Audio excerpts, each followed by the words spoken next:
Shalom saudara-saudara yang kekasih. Hari ini saya ingin berbicara tentang bagaimana bila kita menjadi orang yang diinjak. Sepanjang sejarah umat manusia, mulai dari Kain menginjak Habel, selalu golongan yang kuat menginjak yang lemah. Yang kuat secara ekonomi menginjak orang yang miskin. Yang kuat secara intelektual menginjak orang yang bodoh. Yang kuat dalam hal kekuasaan, dia menginjak orang yang tidak berkuasa. Dan seringkali itu dilakukan dengan sewenang-wenang karena merasa diri kuat. Menghancurkan kehidupan orang yang diinjak. Saudara, tapi sebenarnya seberapa berat pun injakan atau tindasan yang dialami seseorang itu tidak akan bisa menghancurkan hidupnya kalau dia memelihara roh yang sehat. Seperti yang dialami oleh Daud. Sebab Raja Israel keluar untuk mencabut nyawaku seperti orang memburu seekor ayam hutan di gunung-gunung.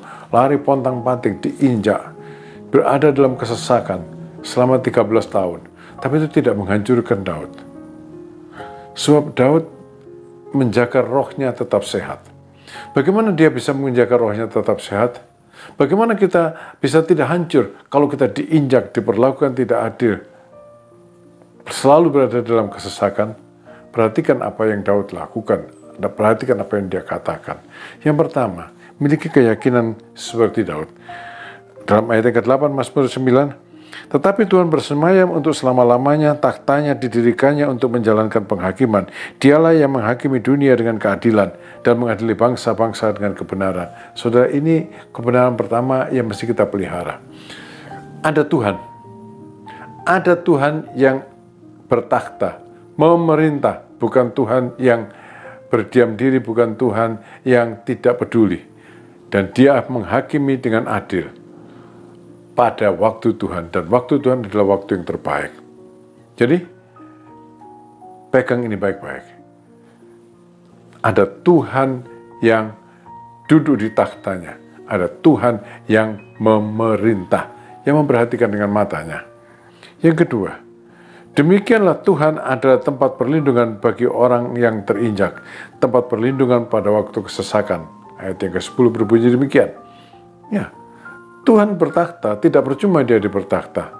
Karena dia ada di takhtanya sebagai raja untuk menjadi perlindungan bagi orang-orang yang terinjak, untuk menjadi perlindungan orang yang berada dalam kesesakan. Jadi, saudara bisa memelihara roh yang sehat jika kesadaran bahwa Tuhan itu bertakhta dan kita lari kepadanya untuk minta perlindungan. Seperti seorang minta keadilan dari penguasanya. Penguasa yang baik, orang datang membawa masalahnya dan dia mendapatkan keadilan. Seperti itulah kita harus datang kepada Tuhan. Mencari perlindungan. Itu berarti menghadapi injakan bersama dengan Tuhan. Menghadapi kesesakan di dalam Tuhan, berlindung di dalam Tuhan. Dan yang ketiga, orang yang mengenal namamu percaya kepadamu sebab tidak kau tinggalkan orang yang mencari engkau, ya Tuhan. Pelihara iman kepada Tuhan. Jangan pernah sekalipun melepaskan imanmu. Ya, percaya kepada Dia. Percaya itu memindahkan gunung. Percaya itu memberikan kekuatan yang luar biasa. Sebab tidak Tuhan tinggalkan orang yang mencari Dia. Tiga hal ini, saudara, tidak bisa diambil dari roh kita. Kitalah yang harus pegang. Dan selama kita pegang ketiga hal ini, tidak ada satu penguasa pun, tidak ada orang kuat manapun bisa menginjak kita dan hancur. Tidak ada kesesakan manapun bisa membuat kita binasa. Sebab Tuhan meluputkan. Tuhan hakim yang adil. Percayalah saudara, dalam keadaan apapun yang sedang saudara alami, perlakuan tidak adil apapun yang sedang menimpa saudara, yang saudara rasakan sebagai diinjak-injak orang. Kalau betul keadaannya seperti itu, ada Tuhan.